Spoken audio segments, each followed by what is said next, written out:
Welcome to Lynn Cullen Live. Talk radio without the static. Email your questions and comments to lynncullenshow@gmail.com. And now your host, Lynn Cullen. Hey there, and welcome to you. It be a Monday, August 28th. David reminds me, he actually reminds me of this almost every year. It must be a big day on his calendar. On this date, August 28, 1964, Bob Dylan turned the Beatles on to marijuana. And only dope smoked dope. Everyone's career crashed immediately, and none of them were ever heard from again. I think that's called sarcasm. And it's amazing, though, that the Beatles hadn't been turned 64. Okay, well, there you go. Yeah, marijuana sure rotted their brains and screwed them up, didn't it? Yes, sirree. Oh, boy. Guys, I am so sorry to have to begin this way, but I have to begin this way because that, oh, God help us, that mugshot has been seared into my brain already. When I first saw it, I couldn't believe it. I thought, what? I mean, if he were a regular person, not the former president, wouldn't the guy taking the picture had said, no, you have to look directly into the camera? You would. You're supposed to see the face, and he's got that head down, so he can do the glower that he worked on in front of the mirror for a few hours. Everything. It's all there in that shot. How everything to this poor excuse for a human being is performative. It's all about the brand, how he perceives himself, how he's putting himself out there. He is as empty a shell of a human being as you could conjure.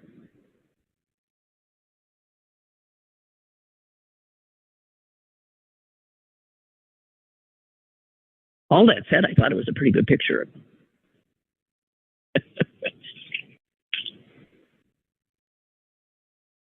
Maureen Dowd said what I know had occurred to me too. She said, damn, I wish. Well, she didn't say damn. I said damn. She said, I wish that there could have been a Dorian Gray aspect to it, and the picture would have shown not the corporeal man. Again, this is nothing she said. I'm paraphrasing. I'll quote her momentarily. She wanted it to, and here I'll quote her. It should have revealed a man so cynical and depraved that he is willing to smash our nation's soul, our democracy, all simply to avoid being called a loser. It said if only a picture could have captured his corroded soul. Well, it didn't. She also told me something I didn't know, that one of his biographers said that Trump took from Clint Eastwood the squint thing. He thought Eastwood was incredibly handsome, and he thought that squint definitely had something to do with it. And that it's quite possible that that's why Melania squint. You ever wonder about her? the two of them are always squinting. You know, the eyes.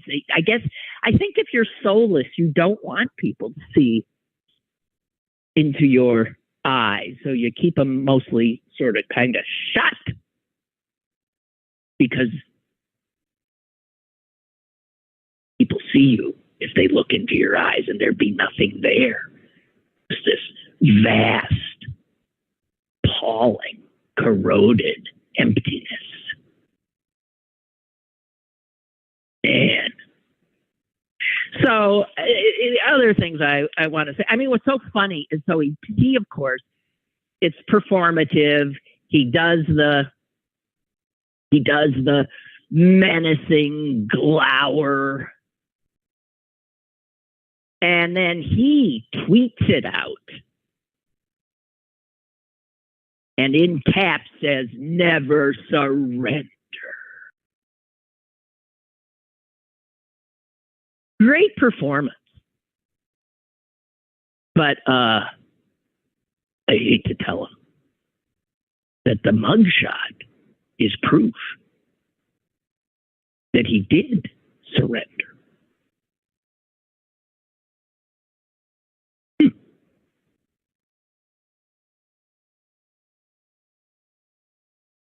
Did you see? I thought at first this can't be, but of course we live in a world now where we think, oh no, that's like from The Onion, or that's just somebody, you know, you can't believe what you hear or see. But this is apparently true. One of the empty talking heads on Fox, upon seeing Trump's mugshot, a guy named Jesse Waters, said, I kid you not. Okay, I'm going to try to say this. He said, I say this with an unblemished record of heterosexuality. He looks good, and he looks hard. Oh my God. You can't make it up. You cannot make it up. Oh, man. All right. Let me see. Do I have anything else? Yeah. So he's inmate number P011358809.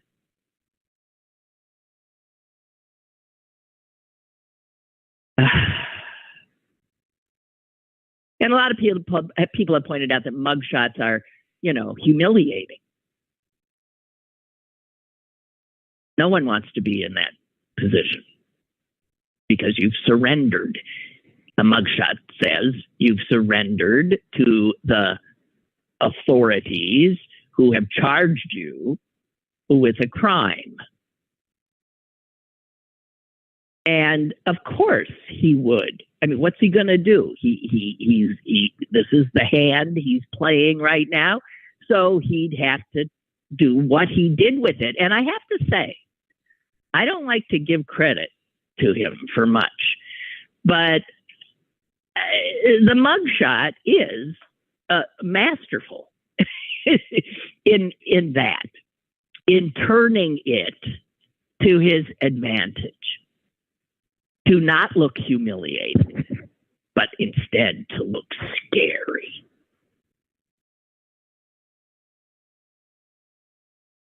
Oh, man. And then, you know, somebody pointed out too, I saw somebody wrote, like, what am I supposed to tell my child, you know, that this man in the mugshot is who the Republicans want to be your president? And it occurred to me that here's something else that we must keep in mind. A mugshot is not a conviction. It is simply evidence that a charge has been brought against you. And plenty of innocent people have had mugshots taken. Plenty. And I can think of a mugshot I've seen of a man who I think would have made an extraordinary president. And that's John Lewis. And I'm sure there's others.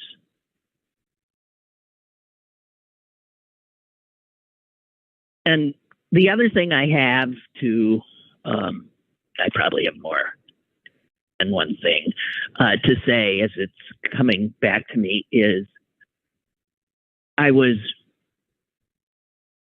angered, repelled by the huge brigade of motorcycle cops in Atlanta.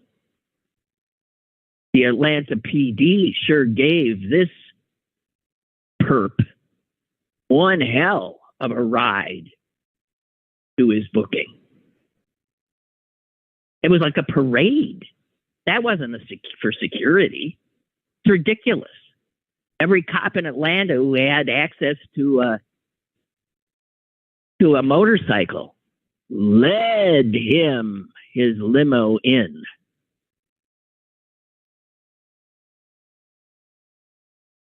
That tells us something too that's troubling, and allowed him to do the performance that he did. God.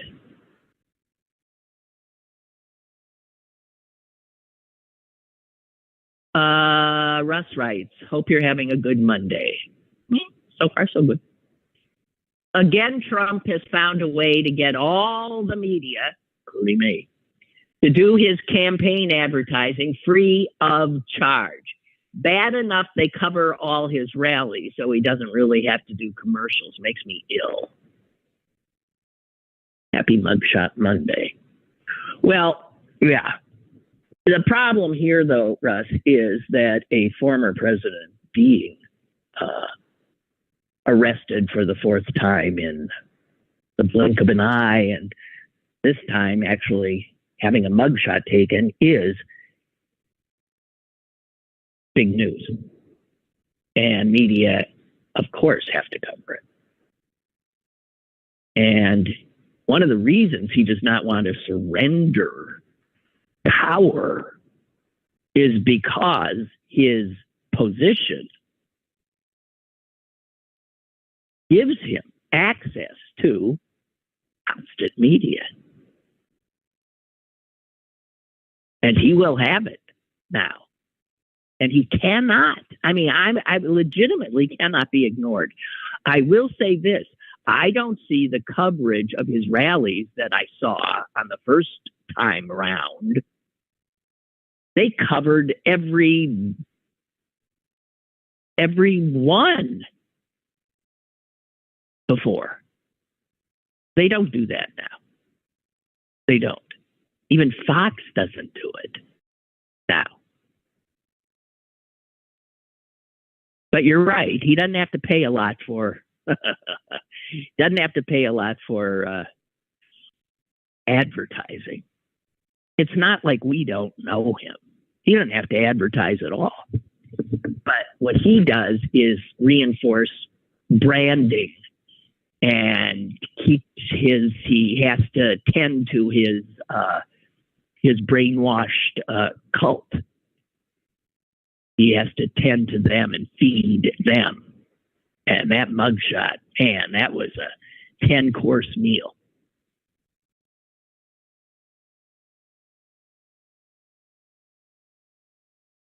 So,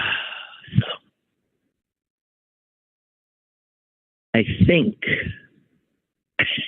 Oh yeah, there is one more thing. How did they let him get away with? So they clearly didn't weigh him. Do they let people who are being, booked, do they self-report their height and weight? Or are they, no, you see them often, right? Mugshots, aren't they taken with that, that bar, that vertical bar that tells you how tall they are? his height is not so much at. He's a tall man. He says he's 6'3". He's probably about 6'3", maybe a little less. But his weight on the thing is on the, intake info was reported as 215 pounds. Well, now, see, that breeds nothing but contempt for the institution. Nothing but contempt. There's not a soul in this world, including, I think, his cultists, who would think that he weighs 215 pounds.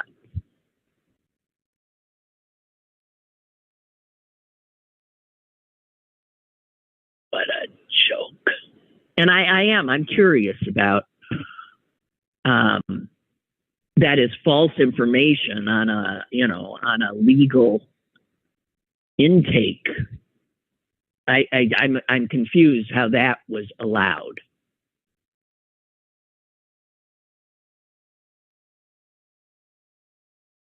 Oh, Barbara, should I read this and get depressed? Okay. This is something written by Frederick Bastiat. Oh, no. In something he wrote called The Law. And it says here he describes prophetically what is happening today in America. Here is what he said.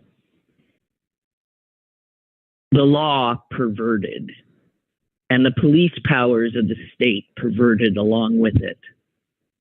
The law, I say, not only turned from its proper purpose, but was made to follow an entirely contrary purpose.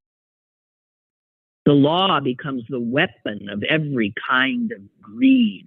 Instead of checking crime, the law itself is guilty of the evils it is supposed to punish. Unfortunately, law by no means confines itself to its proper functions. And when it has exceeded its proper functions, it has not done so merely in some inconsequential and debatable matter. The law has gone further than this. It has acted in direct opposition to its own purpose. The law has been used to destroy its own objective. It has been applied to annihilate the justice that it was supposed to maintain, to limit and destroy rights that its real purpose was to respect. The law has placed the collective force at the disposal of the unscrupulous who wish, without risk, to exploit the person, liberty, and property of others. It has converted plunder into a right in order to protect plunder. And it has converted lawful defense into a crime in order to punish lawful defense. Whoa, it was well written. I do want to say, however, that our legal system, reports of its demise are a bit exaggerated, because these people are going to face trial, a jury, and could well be found guilty. These high and mighty people. And if that is the outcome, then reports of the demise of the law are a bit hyperbolic.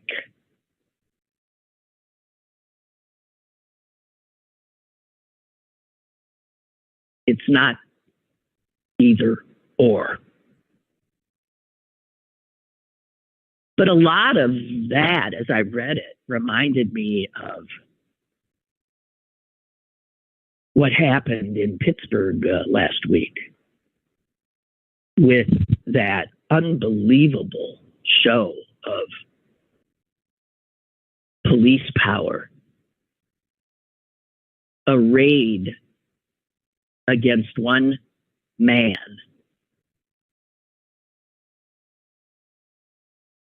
who the law had attempted to serve eviction papers on. And there is something about what happened there that sticks in my craw, can't get it out. He's dead. Hey, I did think this. That if you're a criminal, if you know any criminals, it is probably a really good time in Pittsburgh and Allegheny County, in fact, to go for it. You know why? Because all of those cops that were involved in that shooting event that lasted for hours upon hours upon hours in a residential neighborhood of Pittsburgh last week, they are now all on administrative leave because if you're involved in a shooting incident that results in death, you get yanked until things are cleared up. And so I have to tell you, 47 city police officers are right now, including almost the entire SWAT team. Hey, I'm telling you, they ain't working. They can't. This administrative review that must be done is going to take several days. All I'm telling you, if you're a criminal, the entire SWAT team is practically indisposed, as are tons of regular police. And the Allegheny Sheriff's Office has said that 16 of its gun-toting officers are also on paid leave for firing their weapons during the incident. And they have yet to be cleared to return to work.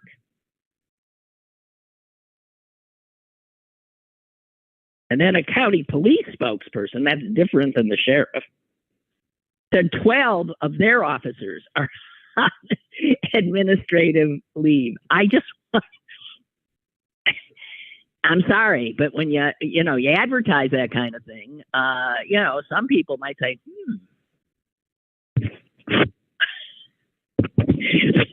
might be a good time to, I don't know. Good time for criminals.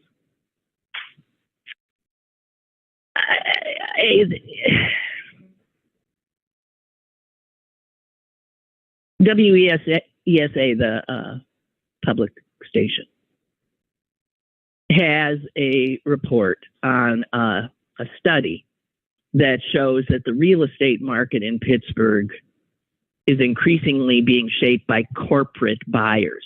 It is a corporate buyer who took this guy's house. They bought it, excuse me. They bought it. But it was, they are behind the eviction.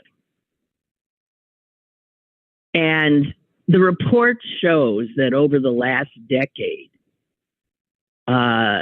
Pittsburgh's housing market has seen a definite, you can see it on the graph, uptick of who's buying the houses. And it ain't just another person. No, it's corporations. It's corporations who take those houses, they pay cash, and they flip them. And by virtue of picking up, and they pay under market value. Not good for the people who sell to them, not good for the neighborhood, because they prevent first-time buyers from getting in to the market. This is gentrification. And so very respectable people getting really rich doing this, keeping not very rich people from being able to access the housing market. And all that is at play, too. And I would like to see more reporting about that since this mass shooting event and the death of this one obviously mentally ill man. It just shows so many things that we do not do for the least of us, for those suffering, for those poor, for those without homes.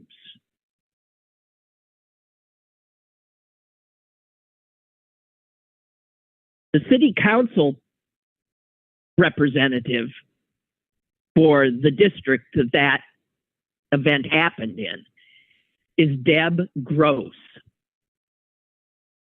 And she wrote this on Twitter. Housing is a human right. Let's talk about the violence of evictions and gentrification. True, the actions of Mr. Hardison, deceased, during the standoff on Wednesday put hundreds of innocent people in danger. However, this is the however that has to be grabbed onto. However, the real estate market in cities like Pittsburgh is broken. And this is from a woman who has a district that is filled with these smaller starter homes that are being gobbled up by corporations, changing the entire makeup of the neighborhood and depriving poor people of a chance, poorer people. She went on, Deb Gross, to say, our neighbors are being ripped from their homes and communities by real estate corporations at a pace and at prices that residents cannot compete with. And then she says, she tells it like it is. She calls them predatory. Predatory wholesaler real estate agents are a problem. You know, all those signs you see, we buy any house, we buy any house, we buy any, be wary. She says unaccountable LLCs are a problem. The corporate plunder of housing in our community is a problem, and it's unaddressed. It's perfectly legal. This is where the law is perverted. She went on to say, let's work together to create policies and initiatives that increase local control of the housing supply and keep people in their homes. Housing security is how we prevent violence like that which took place in Garfield this week.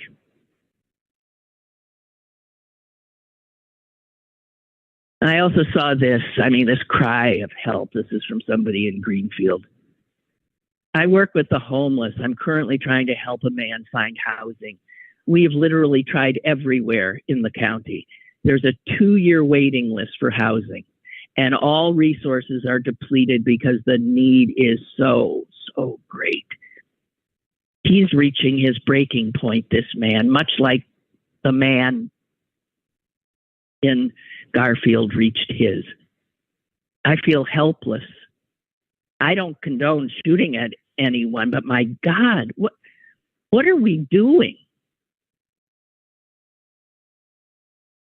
Are we saying their lives don't matter because they're poor or unhoused?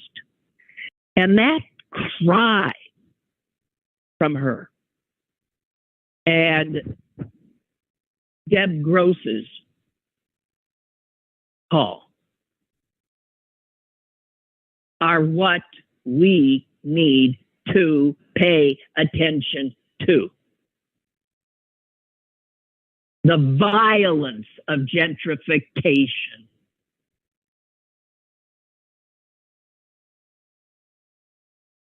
It mostly doesn't happen in a big shootout like we saw last week. But it kills dreams. It kills people's hopes. It shoves people out. And also the rich can get richer. It makes me puke.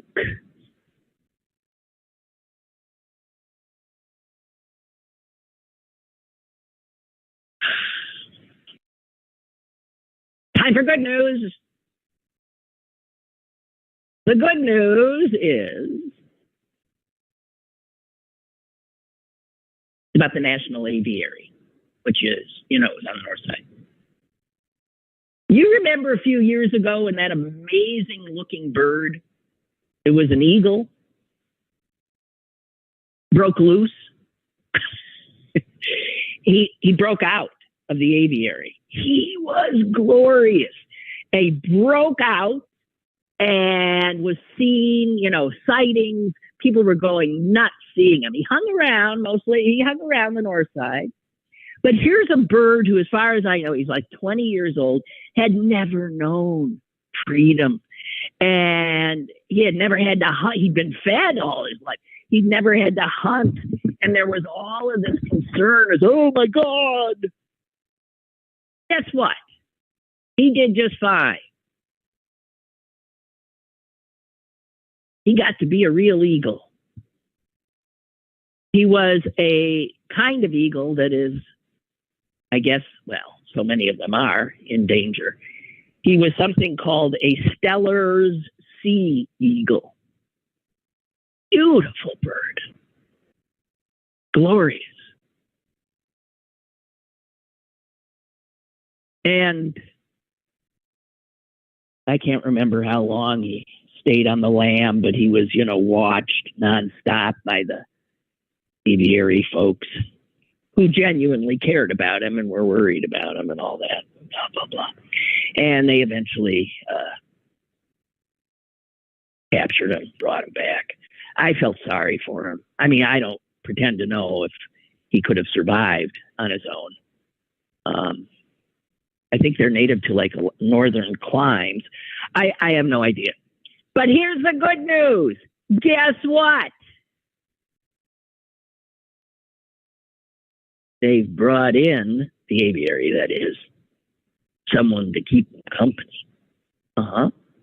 A female stellar sea eagle. Yep. And this is part of some conservation effort. The hopes being that Cody showing he's got initiative. He takes initiative, obviously. He's courageous. He's fearless, cunning, and now they want him to,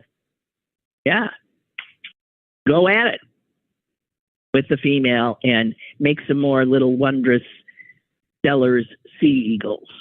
So that was some really good news that I read. Made me feel good.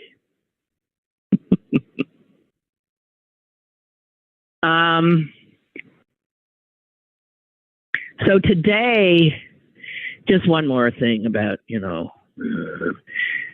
there is a hearing scheduled today. My understanding is in the federal district court in Washington. This is the one. This is the big January 6th case that could set a date. I bet it. One thing we've all learned about the law is how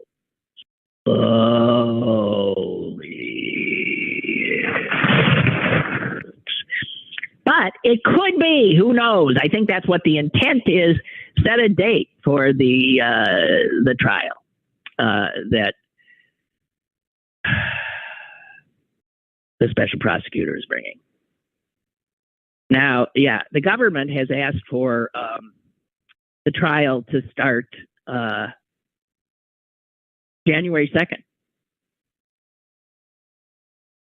coming January 2nd. Trump's attorneys have said, oh, that's ridiculous. No, we're looking at 2026. 2 years, 2.5 years from now. That's what we want. We don't want no speedy justice. I mean, he's guilty as hell. We don't want speedy justice. We want to delay this thing as long as we possibly can. So anyway, we'll see.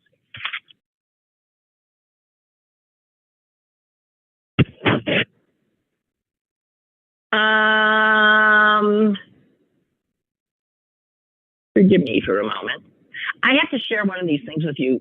The last 2 days in the New York Times, the letters section has been given over to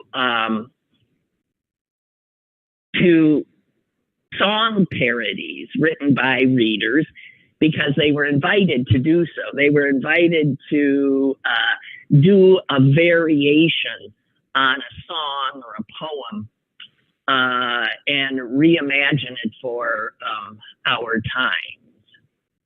And some of them have just been ingenious. I've so enjoyed them. There was one today, and, you know, the danger here is that I'd start singing to you, you know. Like, library shelves have begun to look lonely, filled with the books deemed acceptable only. I'm not going to do it. I'm instead going to do a prose one, okay? Because this person, and this person's in Spain, sent this in. Jason Ronda sent in this wondrous reimagining of the Gettysburg Address. And I shall attempt I mean, it's really, really good. If you know, did you memorize it? I did. I think I memorized it because, well, somewhere in school I did, but also we sang it. 87 years ago.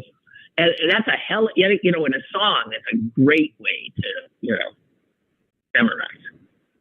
Somehow something, it's called lyrics. As opposed to prose, somehow you remember because the music helps you. Anyway, here's what he wrote. So I'll do this. 80 months, almost 7 years ago, our voters brought forth on this continent a new president, conceived in Queens and dedicated to the proposition that when you're a star, they let you do it. Now we are engaged in a great culture war, testing whether that president or any president so conceived and so dedicated can elude censure. The internet is the great battlefield of that war, with some very fine people on both sides. We have come to dedicate a large portion of our field of attention to websites and apps as the final resting place for our opinions, that they may live forever. It is not altogether fitting or proper that we should do this. And among the nonsense, we can no longer enjoy the love we make in case we accidentally procreate with abortion newly struck down. The brave women living in dread, who struggle in fear, have old men to blame for it and deserve nothing less than to have us now act. The world must long note and long remember what he did on January 6th after an election year. It is for us, the voters, then, to be dedicated without fear to the unfinished but necessary work of eternal vigilance. It is for us, the voters, to be dedicated to the great task remaining before us, that in spite of what we may have seen on Reddit, we take increased devotion to that cause of facts over emotion. That we hereby resolve that God, that Gold Star families shall not have grieved in vain. That this nation, however odd, shall only give birth to freedom. And that though we may not always get what we want, we always get what we vote for. I think he sort of lost the thing at the end there, but boy, that's beautifully done. I'm thinking that's beautifully done.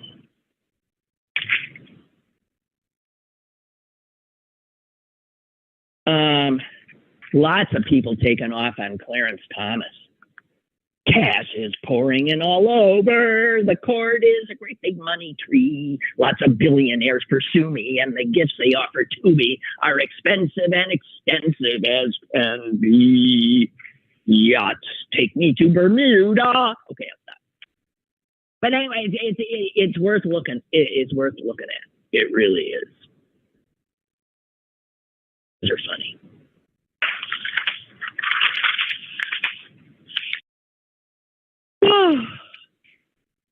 It's something I read that it gave me also some measure of solace, because the way we talk about our situation being so divided reinforces in our heads that it's such a binary thing that's happening.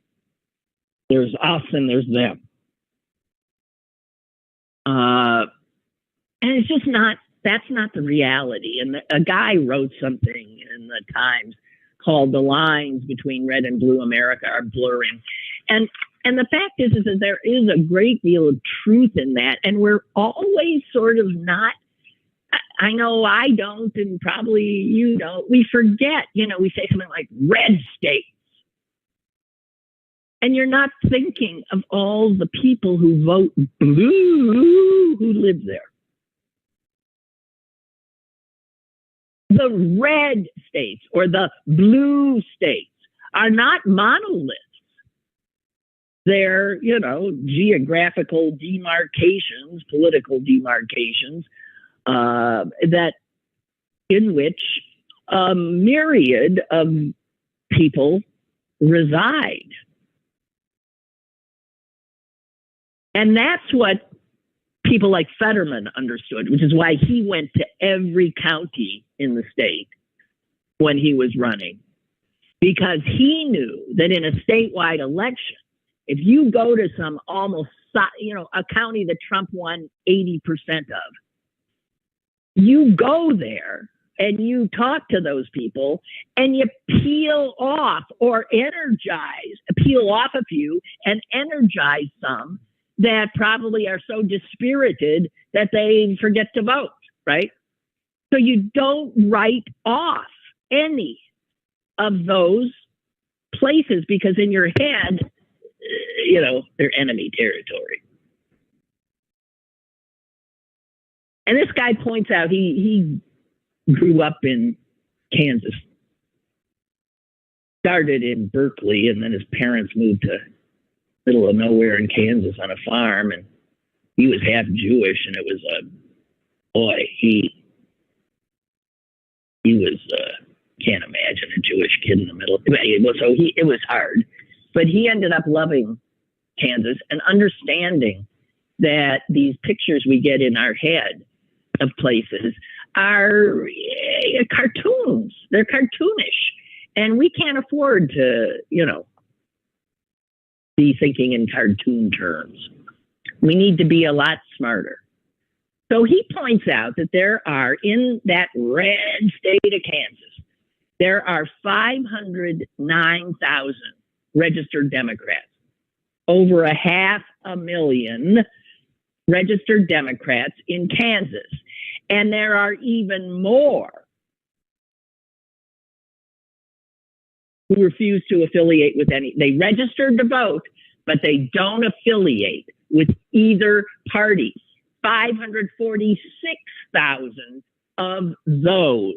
That's over 1 million people who are registered and are not Republicans in Kansas. And he says that's at least a third of the state's population.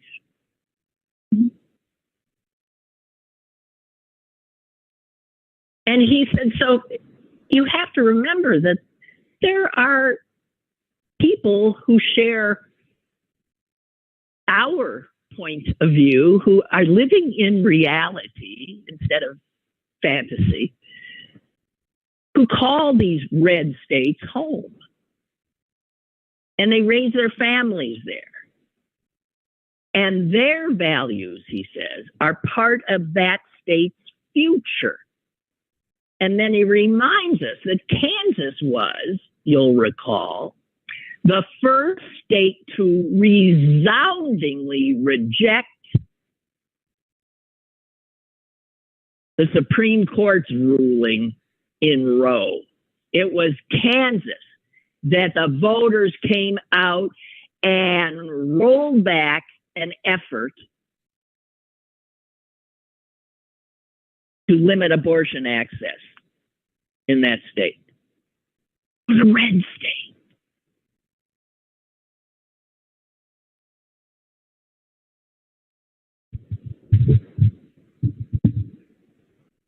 He says the common assumption is that the line between the red states and blue states is a wall. But maybe relentlessly repeating this binary assumption puts too much emphasis on the differences and not enough on the shared humanity. You know, I was also thinking that just by virtue of the fact that, you know, it's a fact, generally speaking, that we have a two-party system. Well, that used to be a fact. We now have only one functional party. We have another party. Well, it's still a party. It's just not a democratic all D party anymore. It's a white nationalist, neo-fascist party.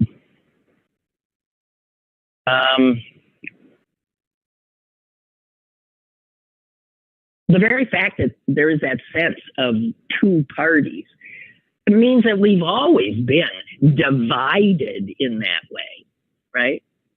Two divides.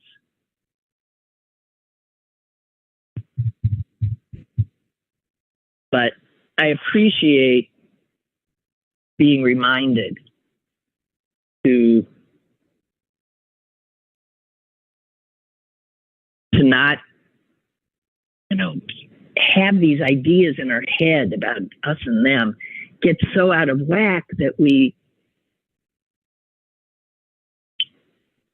don't see the bigger picture. You know, also, I want to talk about something I read, and I read this in the Jewish Chronicle, which is a local newspaper that's obviously geared to the Jewish people of Pittsburgh. And this article blew me away because it talks about a historical event that happened in Carnegie, PA, 100 years ago that most of us have never heard of. It involved as many as 20,000 Ku Klux Klansmen, hooded, burning crosses, marching through that town. A town of 8,000 people and 20,000 KKK. And there was on August 23rd at the Carnegie Library and Music Hall in Carnegie, there was a panel discussion, and it was sponsored by the Historical Society of Carnegie. And this, what happened in Carnegie in 1923, 100 years ago, is an amazing story and is not told.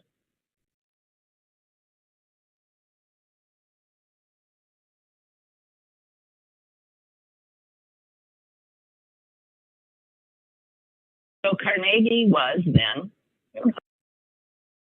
it was a mill town, and there were a lot of,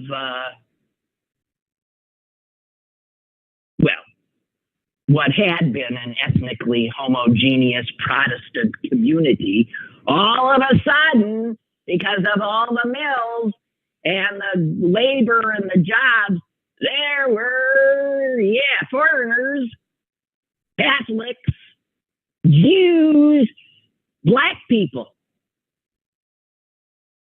coming in. And the KKK was enjoying a big resurgence.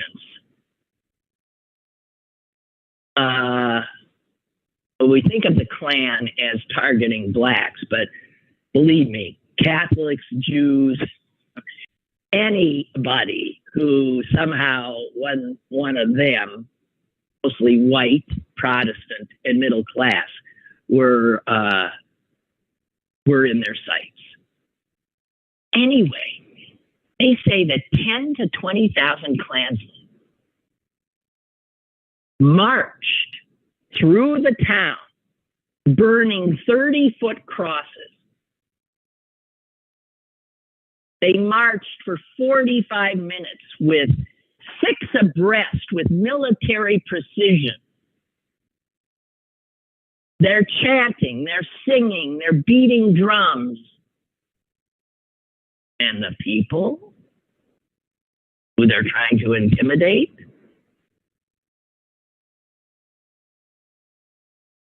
they weren't happy.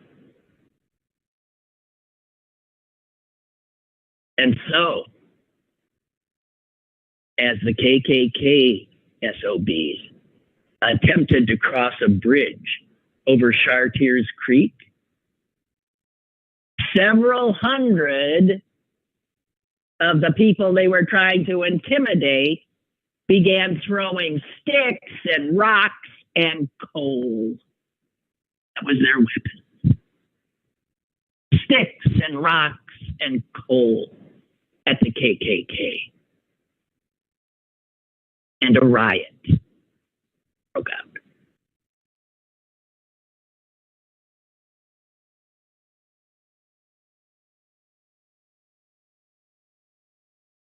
A Klansman was fatally shot. The KKK ran, retreated.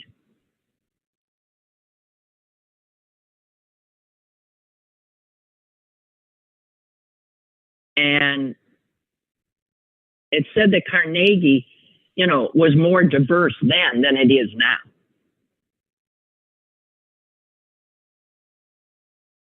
And people who grew up in Carnegie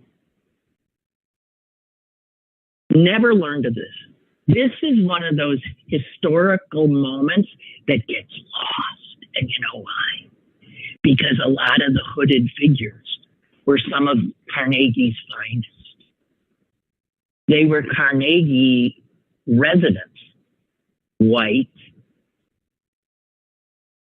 Protestant, and they were hooded.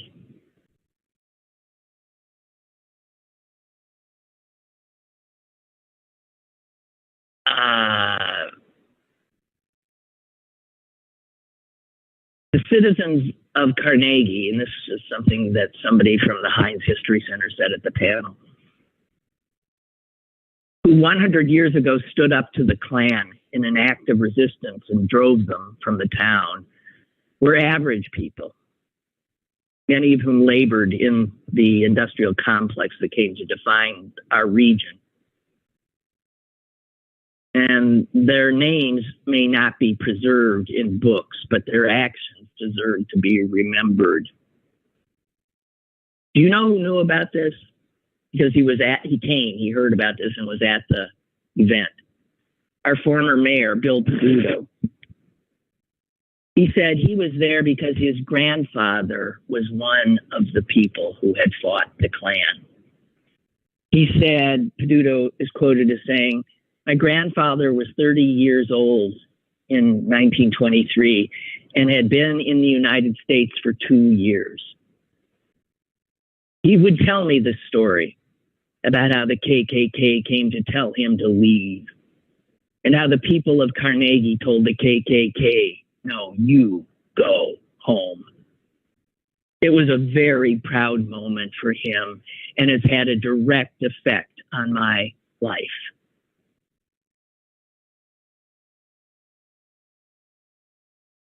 The fact is it wasn't talked about generally, because during that battle on the bridge,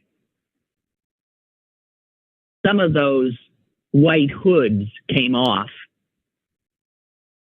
and the people beneath them were established, local, respected business people.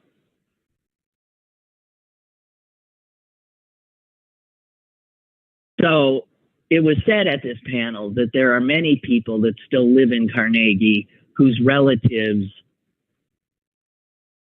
were on the wrong side, were with the KKK. And that is how history gets lost.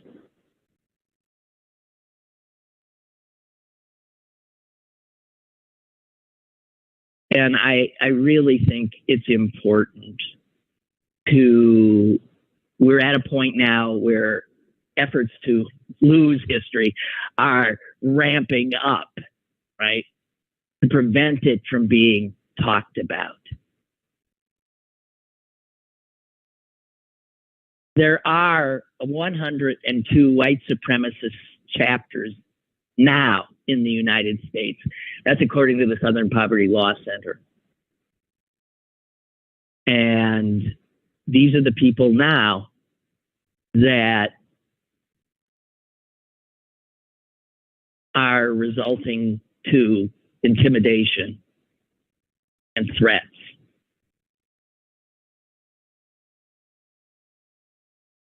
Anyway, I never heard that. I found that fascinating. And that is a story that needs to be told. That's a monument that needs to be there in Carnegie.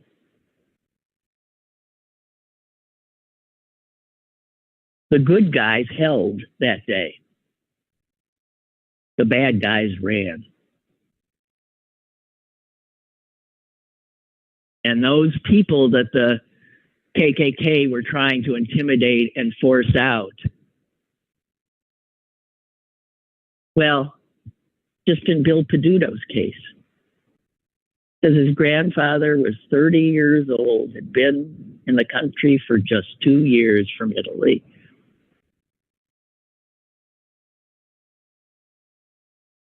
And he begot a mayor of Pittsburgh.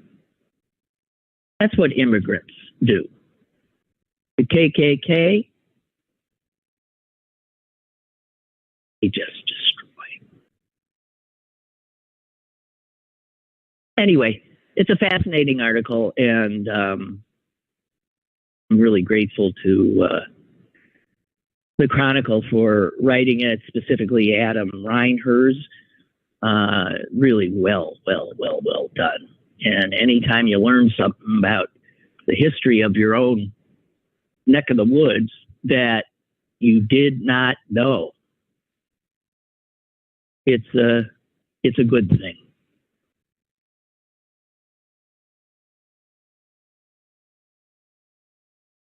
All righty. Well, I think that's it for moi.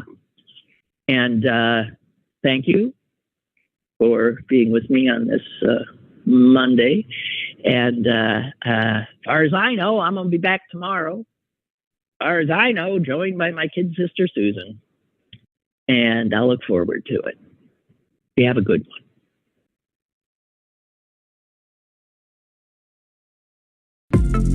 Lynn Cullen Live, Monday through Thursday from 10 a.m. to 11 a.m. and archived at pghcitypaper.com. The opinions expressed on Lynn Cullen Live are those of the host and do not necessarily reflect the viewpoints of Pittsburgh City Paper or its advertisers.